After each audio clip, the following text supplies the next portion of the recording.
부족한 저를 불러주셔서 감사합니다.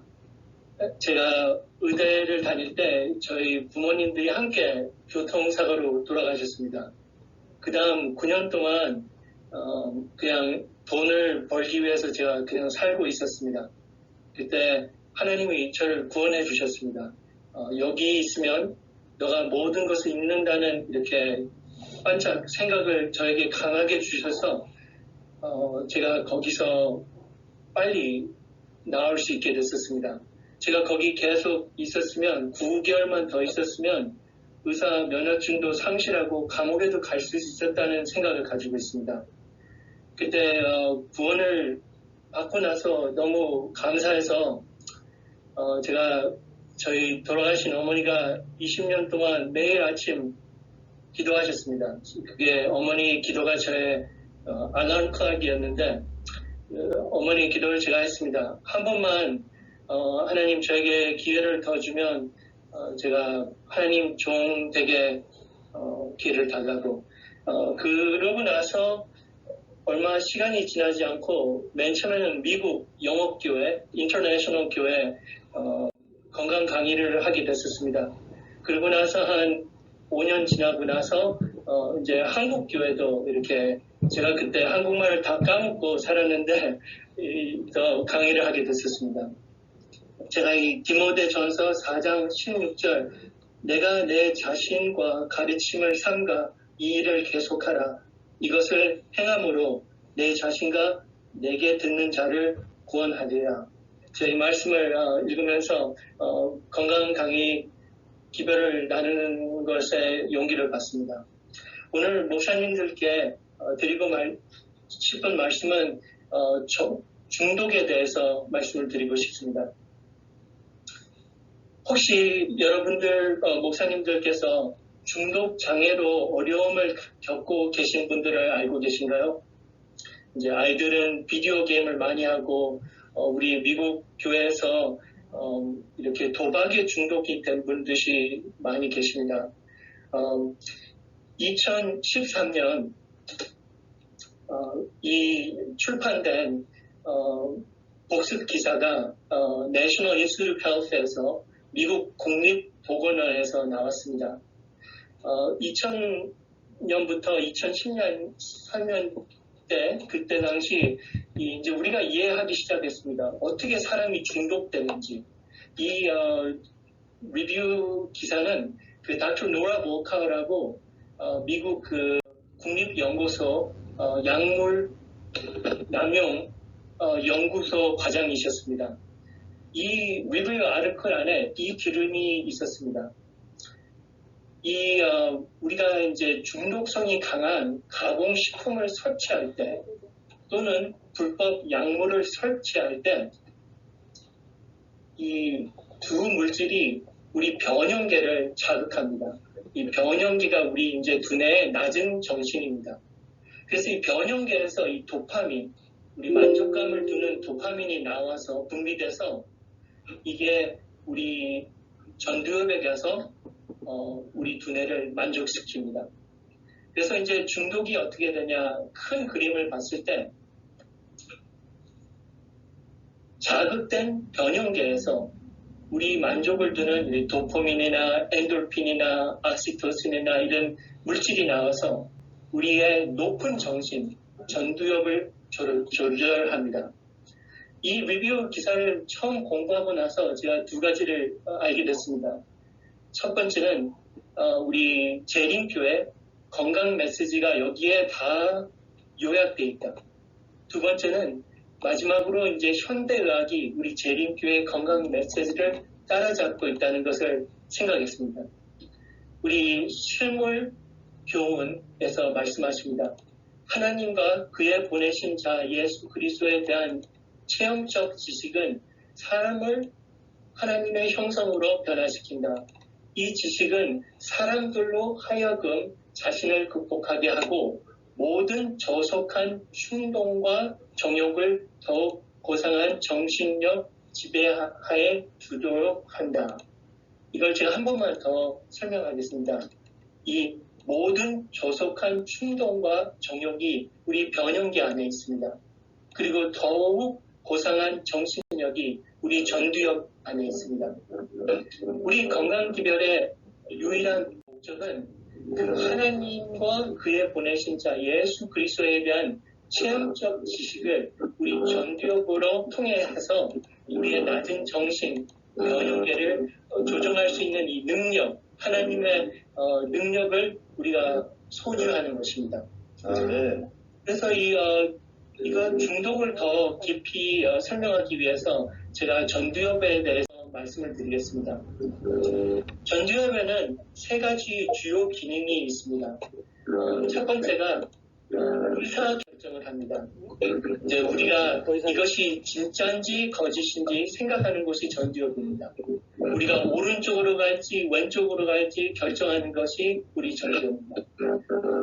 우리가 이것이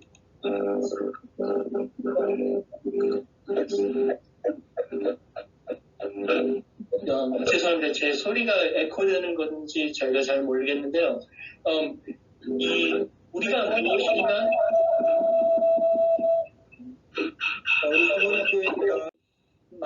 아이디어를 들었을 때 이것이 사실이라고 믿을 때 활성되는 곳이 전두엽입니다. 그러니까 우리가 믿음을 가졌다 할 때 엑스레이를 찍잖아요. 그 펑셔널 MRI를 찍었을 때 활동되는 부분이 전두엽입니다. 두 번째, 전두엽이 하는 일이 가치 판단. 우리 히브리서에서 더 나은 것을 결정하라는 그 말씀을 13번 하시는데 그 더 나은 것을 결정하는 곳이 전두엽입니다. 그 가치 판단의 예가 도덕적 결정입니다. 이 두 가지를 가지고 더 나은 것, 더 좋은 것을 결정할 때, 도덕적 더 나은 것을 결정할 때 우리가 전두엽을 씁니다. 그리고 세 번째 전두엽의 기능이 감정 조절입니다. 이 전두엽에서 하는 것이 이 분은 내어도 죄를 짓지 않는 것이 우리 전두엽의 기능입니다. 그래서 요약해서 전두엽과 그의 기능 세 가지가 있습니다. 의사결정, 가치 판단, 그 예가 도덕적 선악 판단, 그 다음에 감정 조절입니다. 여러분들이 목사님들께서 다 알다시피 그 스탠포드 마시멜로 실험, 1960년부터 1970년 스탠포드 마시멜로 실험이 사실 전두엽과 변형계의 익스페리먼트였습니다. 그때 스탠포드 교수님들이 4살부터 6살 아이들을 모아서 질문했습니다. 너가 지금 마시멜로를 하나 먹을래? 아니면 마시멜로를 15분 있다가 2개 먹을래? 했습니다. 그래서 그 아이들이 크면서 봤습니다. 관찰했습니다. 그 마시멜로를 2개를 갖기 위해 15분 기다리던 아이들이 고등학교 가서는 SAT 시험을 200점 더 받았습니다. 걔네들이 이제 대학원 가서는 더 높은 교육을 받았습니다. 그리고 어른이 돼서는 더 건강한 재질량 지유, 몸무게 그 BMI가 건강했습니다. 이제 성경에 야곱의 형이 아마 마시멜로를 1개만 먹었다는 사람이라고 저는 생각합니다. 그래서 이 아이들이 커서 40년이 지나고 나서 이제 펑셔널 MRI, 두뇌를 찍는 엑스레이 기계를 가지고 이 아이들을 초청해서 다시 찍었습니다. 이제 이 아이들이 다 40살이 넘어서 아저씨들이 됐는데 그 15분 동안 기다릴 수 있던 아이들은 15분을 못 기다렸던 아이들보다 전두엽이 더 강한 분들이었습니다. 한국에도 요즘 이런 실험을 했습니다. 고등학교에서 공부를 잘하는 아이들을 모여놓고 그리고 공부를 좀 덜 하는 아이들을 모여서 비교를 했었는데 자, 우리 아이패드님 음소거를 좀 부탁드립니다. 자, 음소거가 안 되면 지금 강의가 진행되기 어렵습니다. 잘했던 아이들이 공부를 좀 덜 했던 아이들보다 그 전두엽의 기능, 특별히 전두엽 안에 전두엽, 그 프론탈 로브 안에 프리프론탈 로브가 있는데 그 프리프론탈 로브 전두엽이 더 강했습니다. 그래서 이게 무슨 얘기를 하냐면 전두엽이 변형계보다 강할 때 우리의 의지와 의지력이 강해서 목표를 성취할 수 있다는 것입니다. 그래서 이제 변형계에 대해서 말씀을 드리겠습니다. 이 변형계는 무엇인가 하면 이 변형계가 이제 우리 두뇌 안에 전두엽보다 낮은 위치에 있습니다. 그래서 우리의 기본 본성, 베이직 인스팅을 역할합니다. 수행합니다. 이제 과학자들은 옛날 과학자들은 이거를 파충류 두뇌나 reptilian brain이라고 그랬었는데 이 네 가지 기능을 가지고 있습니다. 투쟁, 토주 반응, 식욕, 생식, 그리고 감정을 이제 우리 변형계에서 만들어냅니다. 그래서 우리가 이제 전두엽이 약하고 오직 변형계만 가지고 산다면 이제 우리 교회 직원회가 굉장히 길게 될 수도 있습니다. 그래서 변형계, 이 변형계 안에 우리 이거 자기 보존 법칙이 있는데, 근데 이 자기 보존 법칙이 있다고 해서 변형계가 다 모든 나쁜 것은 아닙니다.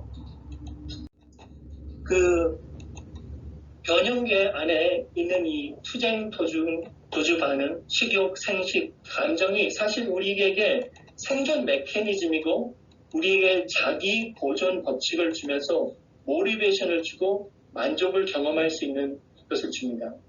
우리가 이제 위험할 때 도망가서 죽지 않고 배고플 때 먹고 자녀를 가지고 이제 만족감을 통해서 우리가 동기, 모티베이션을 경험을 합니다. 그 예를 하나 들겠습니다. 이제 우리가 운동을 할 때 갈증을 느낍니다. 그러면서 이제 물을 마셔서 갈증을 해소할 때 그 변형계에서 이 도파민, 엔돌핀이 생산됩니다. 그러면서 이 도파민과 엔돌핀이 우리 전 두뇌에 스프레드 되면서 우리 두뇌의 보상 경험을 할 수 있습니다. 그러면서 이 살만 난다, 한국 사람들이 살만 난다 그러잖아요. 이제 그 동기를 경험해서 또 다시 운동을 하게 되고 또 다시 물을 섭취하게 됩니다.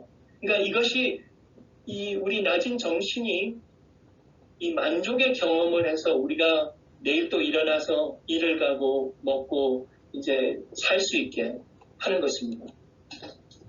이 변형계 안에서 이 도파민이 나와서 이 중변 연계 도파민 경로를 통해서 전 두뇌로 다 이 우리에게 만족감을 주는 그 도파민, 엔돌핀 이런 신경 전달 물질이 스프레드 됩니다.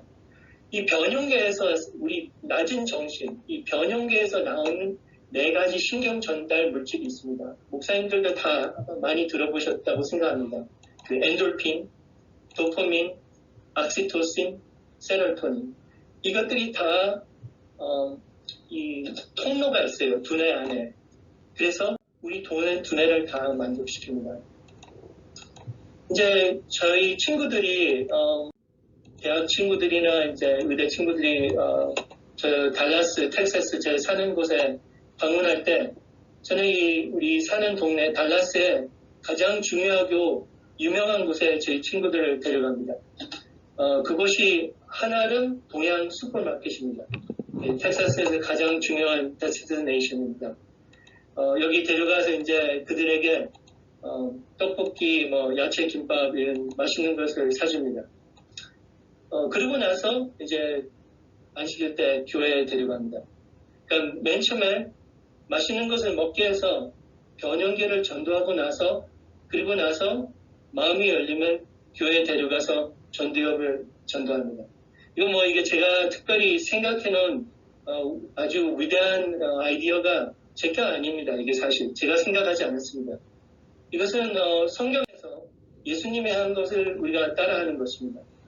예수님도 맨 처음에 포도주스로 제자들에게 만족감을 경험했습니다. 놀라운 만족감을. 그리고 나서 제자 훈련 시키고 나서 십자가, 그러니까 맨 처음에는 변형계를 전도하고 그 제자 훈련이 전두엽을 전도하는 것입니다. 그 중에 전두엽의 전도를 받고 나서 너가 진짜 십자가를 원하냐 안 하는 것이 그게 제자 훈련입니다. 근데 문제는 이 포도 주스가 너무나 맛있었어요. 그래가지고 베드로가 십자가를 원하지 않았습니다. 베드로가 예수님께 말씀을 했습니다. 예수님, 여기 참 살기 좋으니까 여기서 계속 살자고. 그러니까 베드로가 하는 말은 이 엔돌핀의 만족감이 십자가보다 더 좋으니까 이 변화산에서 그냥 변화 없이 계속 재밌게 살자라는 것이 베드로 목사님의 설교였습니다. 다행히 베드로 목사님은 우리 재림교회 목사님이 아니겠어요. 프레이즈가 다행히로. 그래서 성경의 말에는 그래서 이제 이것에 대해서 예수님이 다시 깊이 베드로에게 말씀하셨습니다. 너는 하나님의 일을 생각하지 않고 도리어 사람의 일을 생각하는도다 그랬습니다. 그러니까 과학적으로 얘기해서 예수님이 설명하신 사람의 일은 이 우리가 행복에 만족감을 주는 이 신경 전달 물질을 가지고 변화 없이 이 땅에서 계속 사는 것을 성경에서는 사람의 일이라고 말씀하십니다. 생존 메커니즘을 따라서 자기 보존 법칙과 자기 만족의 법칙을 순종하며 이 세상에서 주는 이 만족감에 중독되어 변화 없이 사는 것이 하나님의 일입니다. 사람의 일입니다. 그때 예수님께서 하나님의 일이 무엇인가를 설명하십니다. 자기를 부인하고 자기 십자가를 지고 나를 쫓는 것이라. 그러니까 우리의 만족감, 이 도파민, 엔돌핀이 주는 만족감을 포기하는 것. 그것이 사실 진정한 예배거든요. 이 아브라함이 이삭을 예배, sacrifice 하듯이. 왜냐면 아브라함을 엔돌핀을 가장 많이 줬던 분이 아이작이었어요. 이삭. 근데 그거를 포기하는 것이 그의 예배였어요.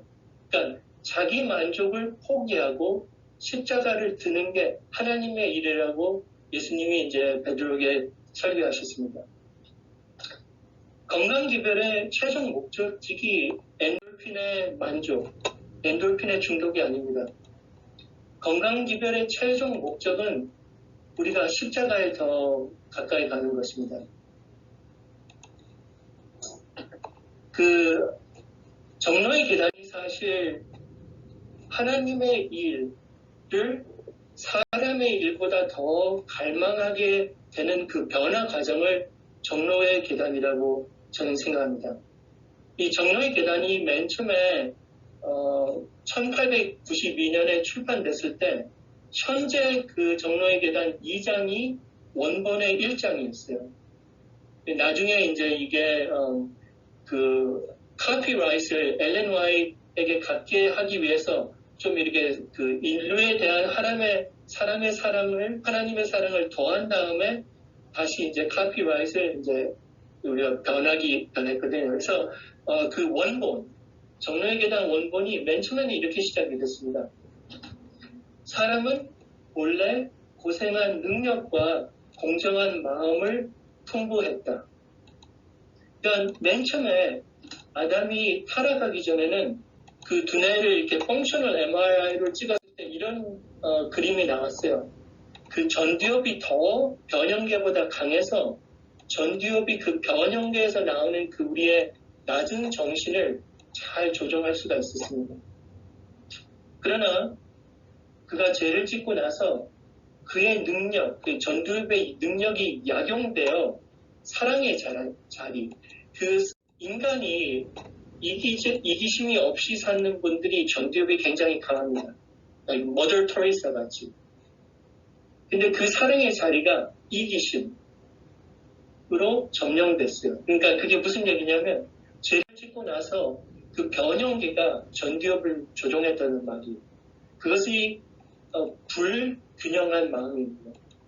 이것의 증거를 어디서 볼 수 있냐면 이제 저녁 예배를 이제 예수님께서 아담과 이제 하와하고 같이 하려고 왔는데 예배를 안 하려고 그래요. 그들이 숨어가지고. 이게 뭐냐면 타락 후 전두엽은 약해지고 변형계는 강해지면서 fight or flight response. 투쟁, 도주 반응이 보여요. 이것이 자기 보존의 법칙입니다. 그것의 열매. 그래서 인류를 위한 구원이 계획이 세워지고 유해의 생명이 허락된 것은 우리 마음속에 다시 하나님의 형상을 회복시키기 위해서 예수님이 이거를 하셨습니다. 요약해서 복음에서 오는 회복은 우리의 불균형한 마음, 그 변형기가 강하고 전두엽이 약한 마음이 하나님이 주시는 우리의 부족한 능력을 하나님의 은혜로 받아서 다시 균형 잡히는 마음이 되는 것입니다. 그래서 중독 장애는 불균형한 마음의 한 예입니다. 우리 낮은 본성 변형기가 우리 높은 본성 전두엽보다 강할 때 중독 장애가 발생됩니다. 그래서 변형기가 전두엽을 지배할 때 중독 생활을 하고 합니다. 이제 중독 예로 유제품 섭취를 제가 드리겠습니다. 2015년 로스앤젤레스 타임스 신문에서 치즈는 크랙 코케인이라고 그랬습니다. 이제 제 환자들에게 제가 뉴스타트를 말씀을 드리는데 그분들이 이제 집에 가서 한번 연습을 해보세요. 그리고 이제 미국에서는 한국하고 다르게 재림 교인들을 좋아합니다. 사람들이. 솔직히 제가 말씀드리는데 우리 그 미국에서 가장 유명한 신학원이 Fuller Seminary 그리고 Dallas Theology Seminary거든요. 근데 여기 달라스 Theology 그 세미나리의 총장 그 프레지던트이 제 환자분이세요. 그분이 제가 재림교회 의사인지 아세요. 그리고 재림교회 건강기별을 좀 아십니다. 우리 사실 병원 회사에 의사가 2,000명이 있는데 뭐 제가 특별한 의사도 아니고 그냥 내과 의사인데 재림교회 건강기별을 좋아서 저한테 오세요. 그래서 이제 사람들에게 재림교회 건강기별을 말씀드리면 이분들이 집에 가서 조금씩 이제 트라이를 하세요. 그래서 이제 환자분들이 집에 가서 재림교회 뉴스타트를 해보고 저한테 와서 말씀을 하십니다. 고기는 포기하는 게 그렇게 힘들지 않다고. 근데 치즈를 포기하는 게 너무 힘들다고 그래요. 왜 그럴까요? 그거는 치즈 안에 이 헤로인 같은 그 마약이 들어있습니다. 이건 우리가 1958년에 알게 됐는데 이 베이라 케이소몰핀이 이게 마약이랑 비슷한 것이 모든 우유 안에 들어있습니다. 그래서 우리 생각할 때 왜 하나님이 우유에다 이 헤로인 같은 중독 물질을 집어넣었을까 하는 궁금한 생각을 해요. 왜 그랬냐 하면 그 아기가 처음 태어나서 엄마 우유를 먹을 때 이 헤로인을 조금 먹습니다. 그래서 그 먹는 순간 이 도파민하고 엔돌핀이 쫙 나와요, 두뇌. 그러면서 엄마를 바라보면서 엄마가 넘버원이라고 생각을 하게 돼요. 그 경험을 통해서 엄마하고 아기가 평생 가질 수 있는 이 유대를 만듭니다. 이 특별한 끈. 이게 평생 지속돼요.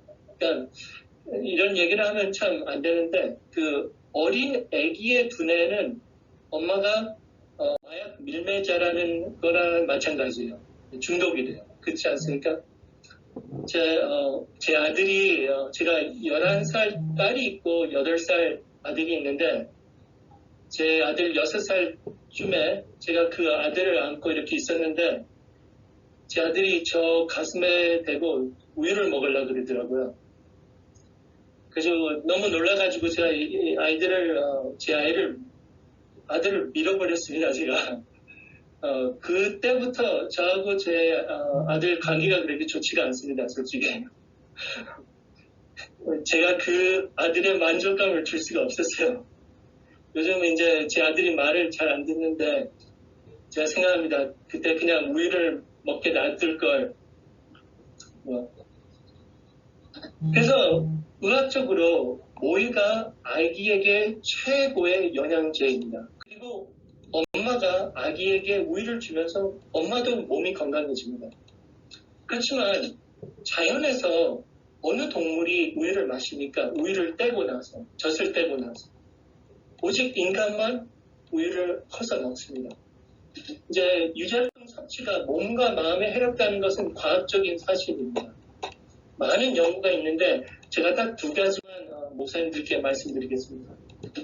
이거는 이제 2016년 하버드 대학에서 나온 유명한 연구 결과인데 모든 유제품을 환자들에게 먹게 안 하고 식물성으로 한 다음에 특별히 견과류를 많이 섭취했을 때 이 심장마비, 뇌졸중 오는 것을 24% 감소했습니다. 또 이 다른 유명한 제가 잠시 돌아가서 그래서 이 연구 결과는 뭐냐면 어른이 돼서 유제품을 섭취하는 것은 몸에 좋지 않다는 것입니다. 그리고 이제 2017년 유니버시티 노스캐롤라이나 의대에서 20년 동안 된 이 환자들을 봤는데 13,000명 환자들 중에서 매일 우유를 한 컵씩 먹는 사람들이 안 먹는 분들보다 10% 인지가 저하된 걸로 나왔습니다. 그래서 유제품 섭취는 어른들에게 정신 건강에 좋지 않다고 결정이 됐습니다. 그래서 유제품은 부저연하고 건강에 몸에 나쁘고 두뇌에 나쁜 중독성이 높은 물질입니다. 그래서 교회 지원에서 말씀하셨습니다. 치즈가 위 속에 들어가서는 안 돼. 제가 사실 이 건강기별을 이 프레젠테이션을 우리 교회 청소년 그룹에다가 한번 말씀을 드렸는데 우리 청소년들이 한 달에 한 번씩 모여서 이 피자 파티를 해요. 근데 제가 이 건강기별을 드리고 나서부터 저를 한 번도 교회 모임에 다시 초대를 하지 않습니다. 그래서 중독이 무엇일까요? 중독의 정의. 이 중독이라는 단어가 어딕션이 사실 이 라틴어 어딕터스에서 왔는데 이 중독이라는 맛이 빛의 노예라는 뜻입니다. 그러니까 이게 무슨 말이냐면 예를 들어서 학생이 비디오 게임에 중독이 되면 비디오 게임의 노예가 된다는 말입니다. 따라서 중독 전문가들이 중독을 설명하기 위해서 내납치라는 용어를 사용합니다. 이게 무슨 말이냐면 중독성이 강한 음식이나 중독성이 강한 행동을 비디오 게임 같은 것을 했을 때 이 변형계를 통해서 우리 모든 두뇌가 그 중독성이 강한 물질이나 행동에 납치가 된다는 말입니다.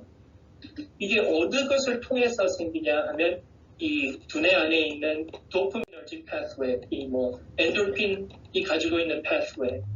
그래서 우리가 중독이 될 때 이 우리를 만족시키는 신경 전달 물질의 노예가 되는 것입니다.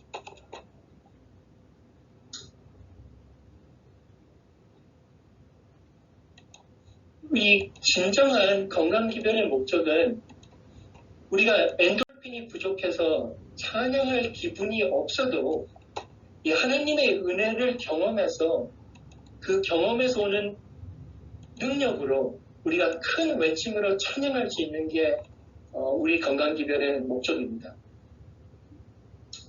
그래서 그 로마서에 있는 이 육신이 무엇일까요? 육신으로는 죄의 법을 섬기느라. 죄의 법을 섬기는 이 육신이 무엇일까요? 로마서의 육신은 통제되지 않은 변형기입니다. 교회에 보낸 권면에 이렇게 말씀하셨습니다. 저열한 욕정은 체내의 자질을 차지하고 그것을 통하여 일한다. 육체 또는 육체의 종욕들이란 말은 그 저열하고 타락한 성격을 포함한다. 육체는 그 자체는 하나님의 뜻에 배치되는 행위를 할 수 없다. 이거를 제가 좀 브레이크다운해서 조금 더 설명을 드리겠습니다. 이 저열한 욕정은 이 변형계가 가지고 있는 그의 성질이에요.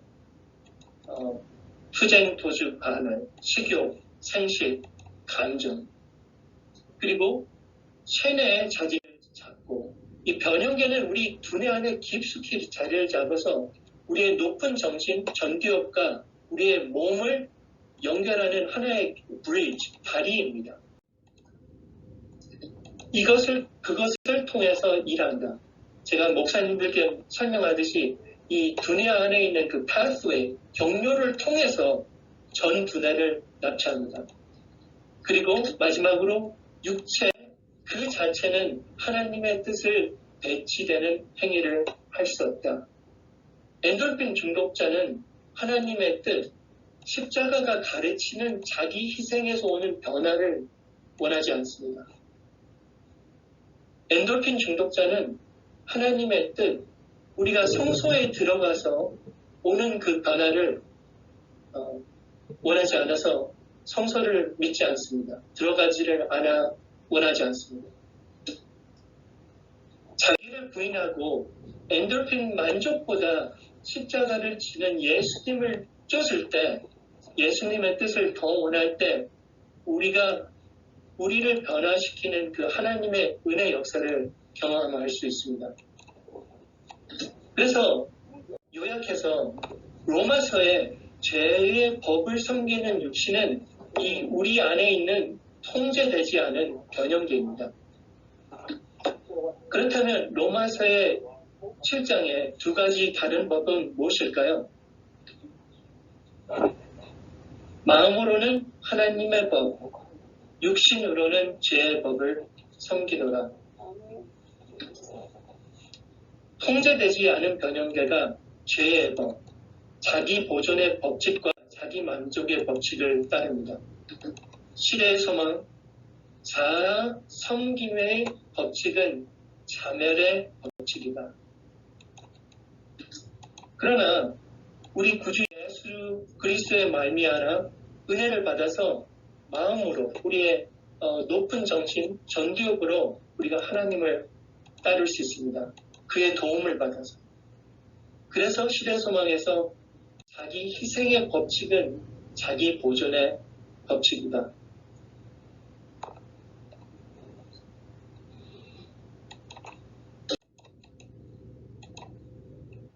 하나님의 은사는 그리스도 예수 우리 주 안에 있는 영생입니다. 왜냐? 우리가 하나님의 은혜를 통해서 자기 희생 법칙을 따를 때 이것이 우리를 영원히 살 수 있는 보존의 법칙이기 때문입니다. 영생이기 때문입니다. 우리가 예수님의 사랑을 거부할 때, 예수님의 은혜를 거부할 때 전두엽이 약해져서 그 통제되지 않은 변형계가 우리를 조종하면서 우리의 두뇌가 점점 변화됩니다. 그것이 사탄의 두뇌에게 일어났던 일입니다. 1970년대 현대의학이 전두엽에 대해서 이해하기 시작했습니다. 그때 재림교회 의사분들, 특별히 로마인다 교수님들, 예언의 신을 열심히 공부하신 분들이 전두엽과 우리의 성품에 대해서 많이 이해를 하시기 시작하셨습니다. 우리 재림교회는 사실 1970년대 현대의학이 전두엽을 이해하기 전에 우리가 다 사실 알고 있었습니다. 어떻게? 우리가 초기 문집을 선물 받았습니다. 나는 사탄이 한때는 존경받는 행복한 천사였음을 보았다. 그리고 지금의 그도 보았다. 그러니까 엘렌 화이트이 저는 죄를 짓고 나서 그 변화를 보았어요. 특별히 그 두뇌를. 그는 아직도 위험 있는 모습을 지니고 있다. 그는 타락한 천사이기 때문에 아직도 고상한 용모를 하고 있다. 그러나 그의 얼굴 표정은 근심과 걱정, 불행, 사악함, 증오, 재난, 기만 등 오간 죄악으로 가득 차 있다. 나는 한때 고상했던 그의 이마를 특히 주의하여 보았다. 그 이마는 눈에서부터 움푹 들어가 있었다. 이것은 무엇을 말씀하시냐면 그 엘렌 화이트이 그 사탄의 두뇌의 변화를 본 것이에요. 이 사탄이 하나님의 은혜, 우리 그 두뇌를 건강하게 킵하시는 하나님의 두뇌를 은혜를 거부하면서 이 전두엽이 수축되면서 전두엽이 위축되며 애초피 되면서 사탄이 전두엽 증후증을 갖게 됐어요. 이것이 그의 창조주, 그의 지지자를 거부한 결과, 두뇌의 변화 결과였습니다. 그 불순종을 말미해서 전두엽이 약해져서 그 육신, 억제되지 않은 변형계가 강해돼 죄의 법을 따르는 그것이 우리 자멸의 벽책입니다. 2015년 캠브리지 대학에서 알게 됐습니다. 그리고 요약했습니다. 전두엽이 약해지고 변형기가 강해질 때 사람이 점점 중독되는 삶을 살게 된다. 사실 그것이에요. 사탄의 목적은 우리가 예수님의 마음처럼 되지 않고 사탄처럼 돼서 이 세상에 중독이 되어 이 세상에서 만족하고 그냥 마지막에 하나님을 저주하고 죽는 것이 그의 목적이에요.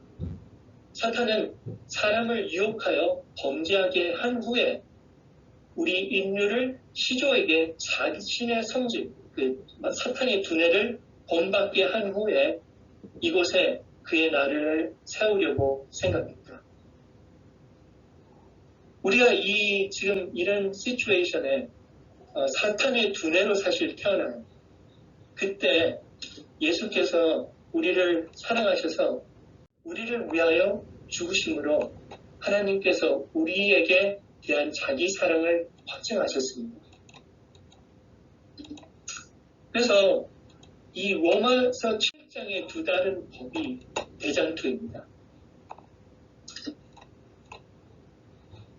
사탄의 죄가 무엇이었습니까? 사탄이 하나님처럼 되는 것이 사탄의 죄이었습니까?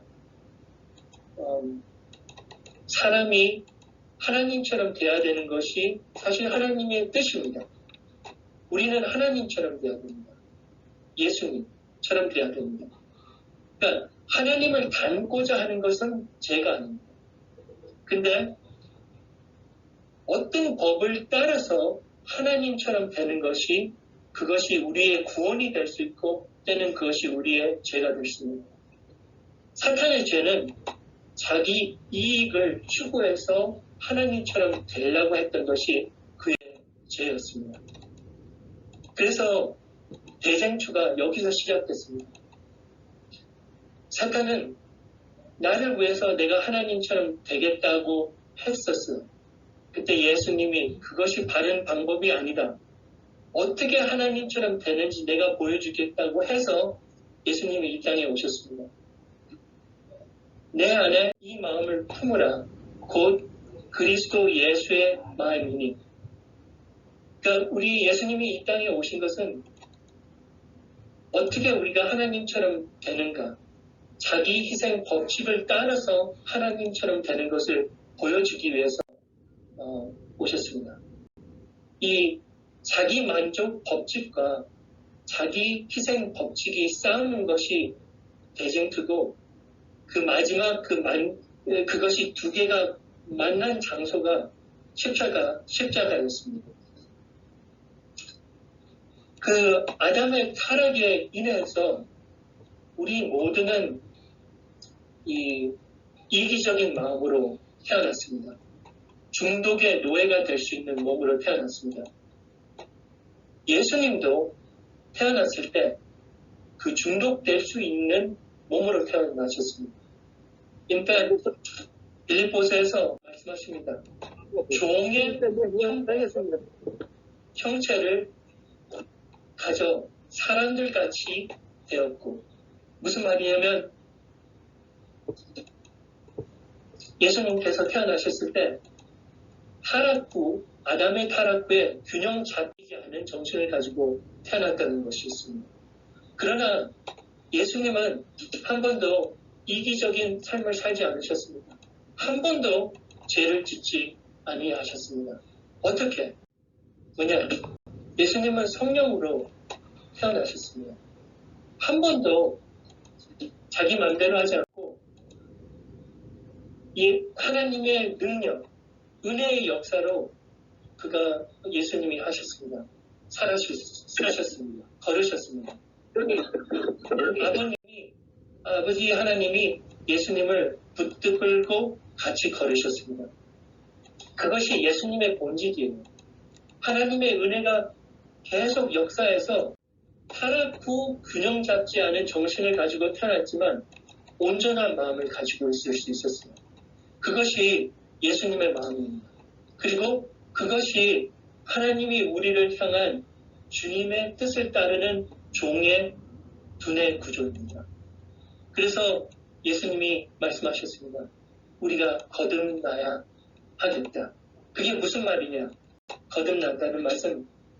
육체는 반드시 지배를 받아야 한다.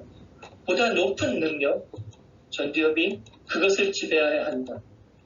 감정은 의지에 지배되어야 하고 의지는 하나님의 지배 아래 놓여야 한다. 하나님의 은혜로 성화된 고상한 이성이 힘이 우리의 생활을 지배해야 한다.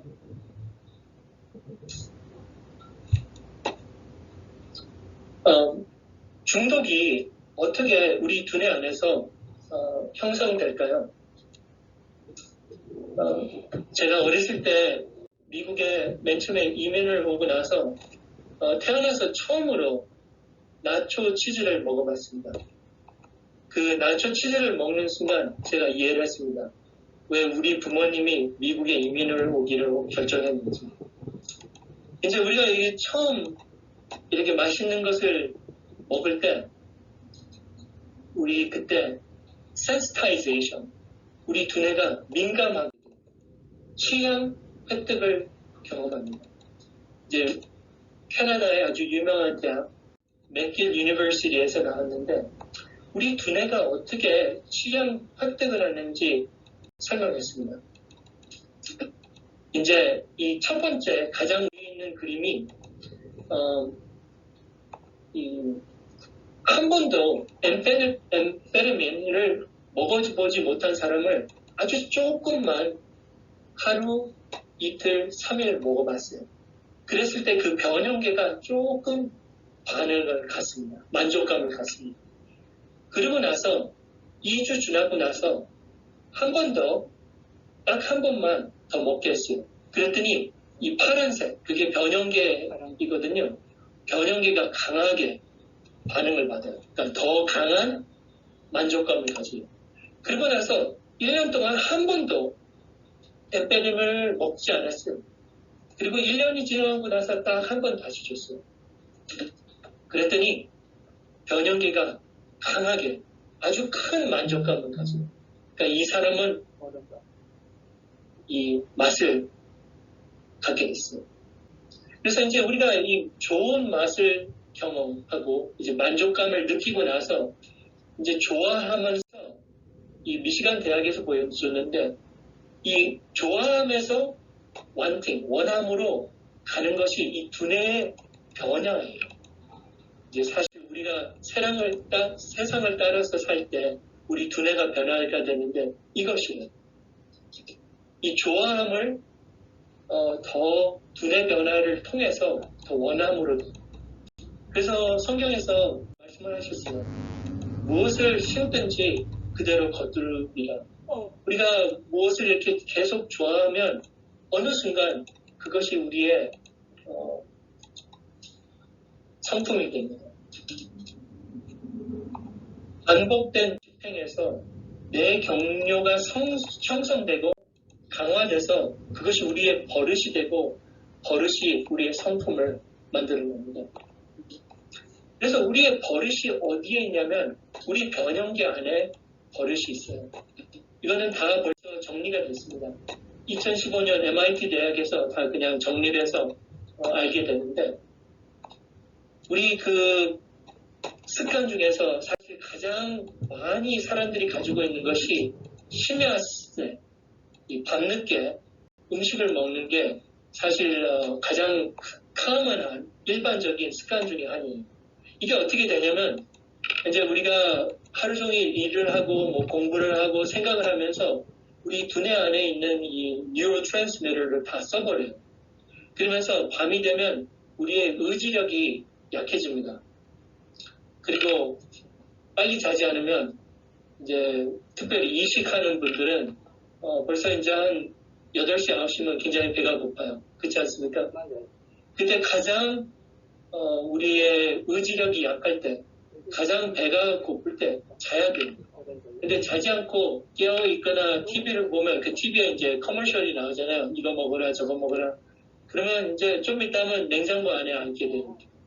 그러니까 밤에 그런 일을 생기지 않게 하려면 빨리 자야 돼요. 그러니까 나쁜 버릇을 깨려면 일찍 자야 됩니다. 사실 다윗도 일찍 밤에 자지 않아서 큰 일을 저질렀어요. 그러니까 의지력이 없을 때 그가 오른쪽으로 가지고 가야 되는데 왼쪽으로 가면서 큰 일을 바시바하고 그런 나쁜 일을 하게 됐었습니다. 그래서 특별히 이 연구 결과는 무엇이냐면 우리가 무엇을 보는가, 무엇을 듣는가가 우리의 그 중독을 더 나쁘게 만들 수 있다는 것입니다. 이제 이게 무슨 엑스레이냐면 그 코케인을 쓰는 분이 이제 TV를 보고 있었어요. 그 자연 다큐멘터리, 뭐 산, 바다, 동물 이런 걸 보다가 그 비디오 안에 딱 그 코케인 사진이 딱 나왔는데 그 사진을 보는 순간 그 전두엽에 있는 그 변도체가 액티베이트. 그러니까 우리가 보면서 우리의 그 욕구를 더 강하게 합니다.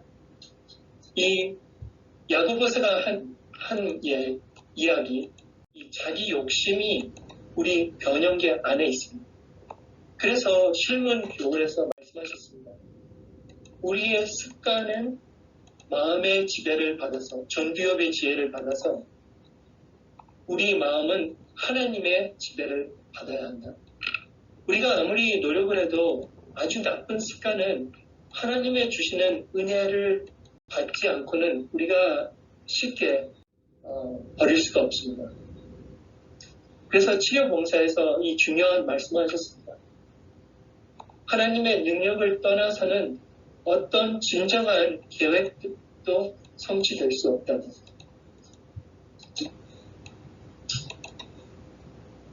하지만 우리가 이제 세상이 주는 만족감에 중독이 돼서 이 만족감만 가지고 계속 살지만 나중에는 결과는 다 우울증을 갖습니다. 그 만족감을 옛날에는 줬던 게 더 이상 똑같은 만족감을 주지를 않아요. 왜 그러냐 하면 우리 두뇌 안에 이 tolerance, 약물 내성을 갖게 됩니다.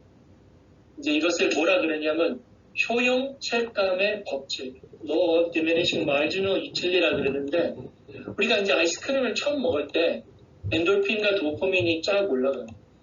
두 번째 먹을 때도 쫙 더 올라갑니다. 그러나 어느 순간 100번째 예를 들어서 먹었을 때는 더 이상 그게 올라가지가 않아요. 왜냐하면 우리 두뇌 안에 이 도파민, 수체, 수용체, 이용 가능성이 축소가 돼요. 이 도파민을 받아서 우리 이렇게 만족감을 주는 그 수용체가 점점 떨어져요. 이게 하나님이 만들어 주신 것이에요.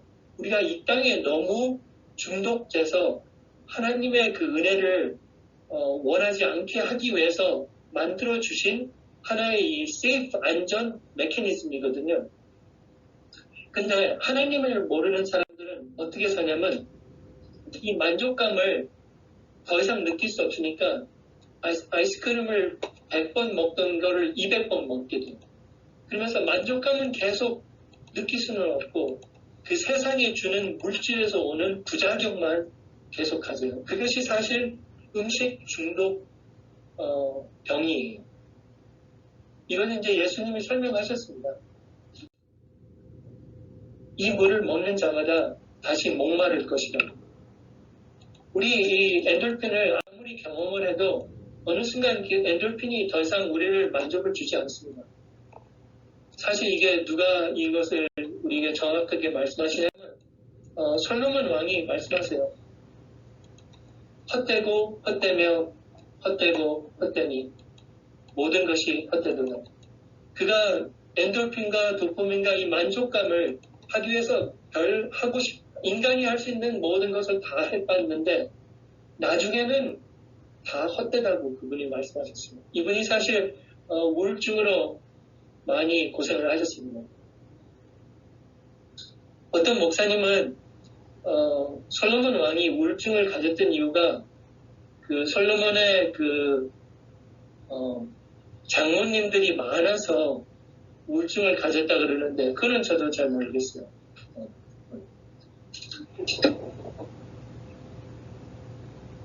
우리 영혼을 영원히 만족시켜 줄 수 있는 것은 오직 하나님의 은혜밖에 없습니다. 시편 저가 사모하는 영혼을 만족해 하시며 줄인 영혼에게 좋은 것으로 세워주심이로다. 아멘. 중독의 최종 목적지, 이 사람의 일의 최종 목적지는 의지력 소상입니다. 세상 사람들도 다 알다시피, 목사님들도 다 알다시피, 이 알코올을 계속 마시면 이 두뇌가 손상이 와서 더 이상 정상적인 삶을 살 수가 없습니다.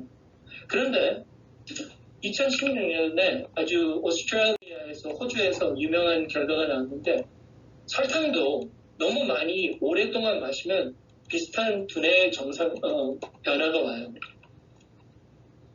그리고 코케인도 마찬가지예요.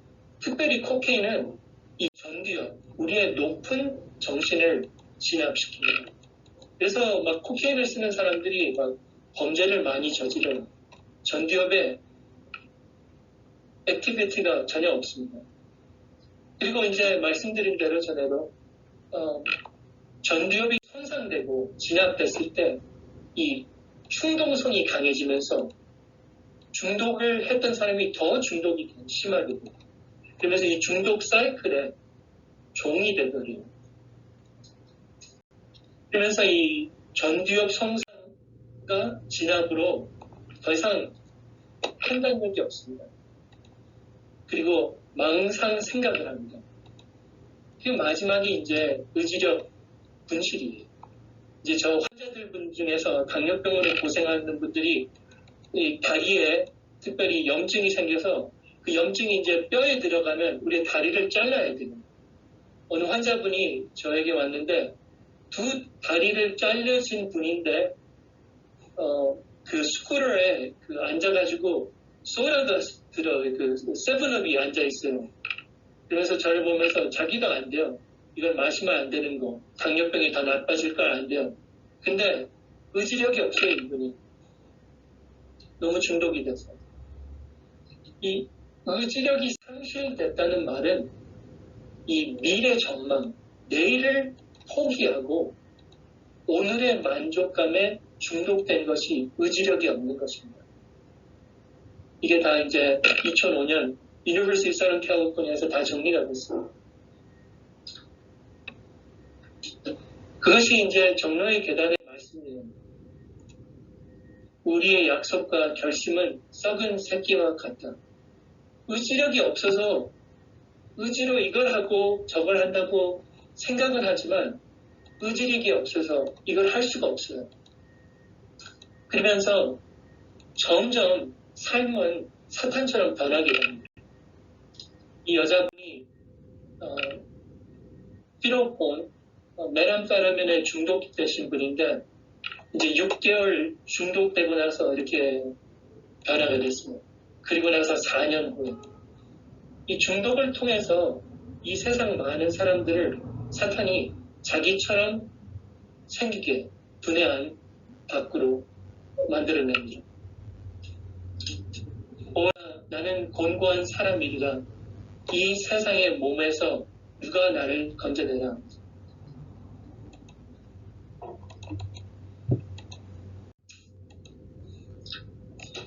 이 현대 의학이 지금 우리 여기에 있습니다. 이제 얼굴도 이식하고 뭐 팔, 다리도 다 이식하고 심장도 이식하고 허파도 이식하고 모든 것을 다 이식할 수 있습니다. 근데 한 가지 이식할 수 없는 것이 의지력이에요. 근데 2013년에 아주 유명한 연구가 나왔습니다. 이게 스탠퍼드 대학에서 됐는데 처음으로 의지력을 이식하려고 연구를 했습니다. 이제 스탠퍼드 교사님들이 어떻게 했냐면 이 두뇌를 이렇게 열어가지고 두뇌 안에다가 전기줄을 집어넣었어요.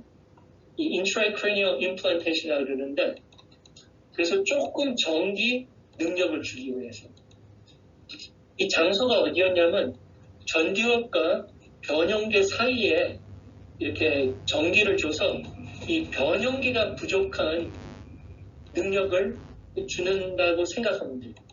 그러니까 우리가 부족한 능력을 주는 것이에요.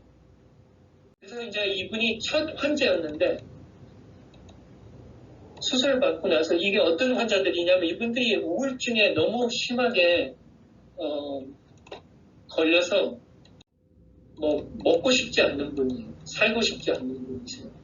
근데 전기를 조금 전두엽과 변형계 사이에서 줘서 전두엽이 더 능력이 있는 것처럼 받으니까 이분이 사실 제가 비디오가 있는데 얘가 틀 수가 없습니다. 소리가 좋지가 않아서 뭐라고 말씀하시냐면 긍정적인 경험이라고 꼭 내 안에서 누군가 더 힘껏 밀어라, 더 힘껏 밀어라, 더 힘껏 밀어라 이 말을 한다고 경험을 하셨습니다.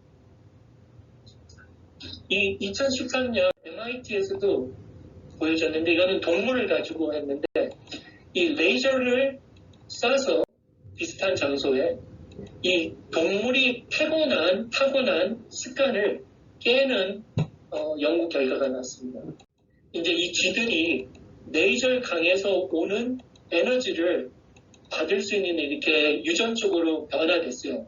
그리고 나서 전두엽과 변형계 사이에 이 레이저를 쏴서 이 타고난 그 동물의 습관을 더 이상 하지 않았습니다. 그러니까 습관을 깰 수 있는 하나의 그 능력을 줬습니다. 그래서 왜 이런 얘기를 하냐면 예언의 신에서 우리 구원의 과학을 설명하기 위해서 이것을 다 말씀하셨습니다.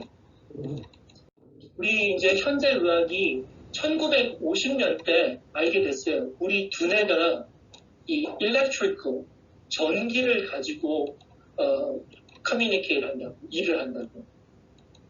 근데 우리 교회는 옛날에 그걸 벌써 알고 있었습니다. 교회 증언 온 몸과 교통하는 내 신경은 하나님께서 사람과 교통하며 그의 깊숙한 내적 생애에 영향을 미칠 수 있는 유일한 매개체이다. 신경계통의 전류 순환을 방해하는 것은 무엇이든지 생명력을 감소시키며 그 결과로 마음의 감수성이 무감각하게 된다. 왜 예수님께서 와인 여사에게 이런 말씀을 먼저 드렸을까요? 이 하나님의 은혜가 우리에게 역사할 때 우리가 그 역사를 받으면 우리 몸 안에서는 이 전기로 이 일을 합니다. 목사님들이 다 아는 이 12해를 혈류증으로 앓았던 이 여자분이 예수님에게서 처음으로 그 능력을 받았을 때 온 몸을 통해서 흐르는 전류와 같은 충격을 느끼셨습니다. 그리고 성령의 우리 안에 오시는 그 성령의 능력도 전기의 충격처럼 오신다고 교회 증언에서 말씀하십니다. 그리고 나중에 이제 큰 늦은 비, 능력도 성령도 하늘의 조류, 이 전기의 능력으로 말씀하십니다. 절대로 제가 뭐 성령이 전기다, 뭐 성령의 일이 전기라는 말이 아닙니다. 그 성령께서 하시는 그 역사가 우리 몸에 올 때 전기를 통해서 이것을 주십니다. 이게 무엇이냐면 우리 이상의 능력입니다. 사람이 자기를 하나님의 형상과 같이 회복시키고 하나님의 사업을 할 수 있기 위해서는 자신 이외에 그리고 자신 이상의 능력이 필요하다.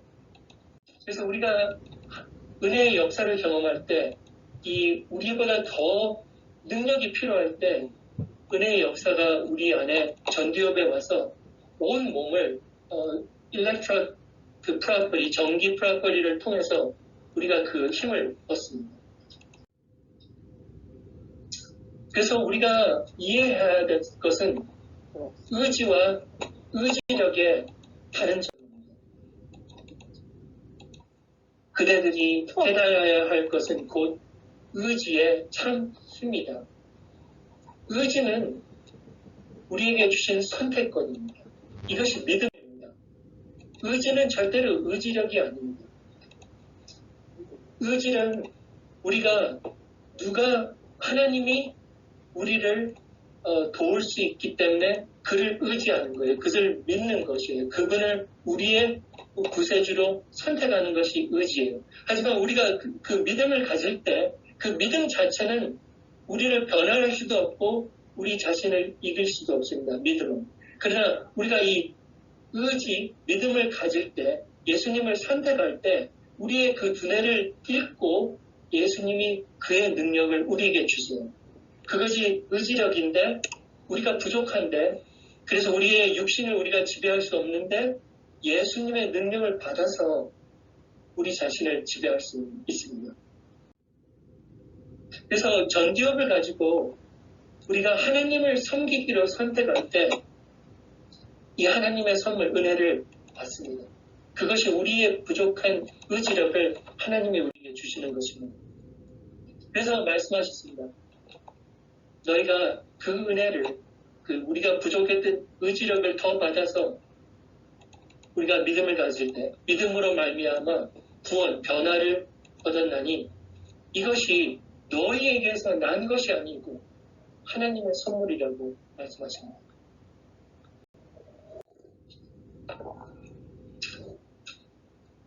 우리가 죄에서 해방되기를 바라고 그 필요를 크게 느껴 우리 밖에 있는 자신보다 더 높은 힘을 구할 때 영혼의 힘에는 성령의 거룩한 힘이 불어넣어져서 하나님의 뜻을 이루는 의지의 지시에 순종하게 된다.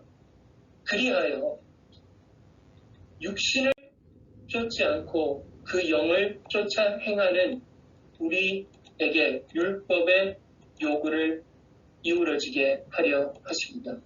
아멘. 하나님이 향한 우리의 뜻은 우리가 거룩하게 되는 것이에요. 그것은 오직 하나님의 능력을 통해서 될 수 있는 것입니다. 우리 몸 건강해지고 우리 영혼, 마음과 함께 하시는 하나님의 그 영, 스피릿, 우리 주 예수 그리스도 강림하실 때 크게 하시기 위해서 우리에게 약속하셨습니다. 다시 한번 마지막으로 이것이 주님의 우리의 향한 뜻입니다. 우리가 예수님의 마음을 갖는 것입니다.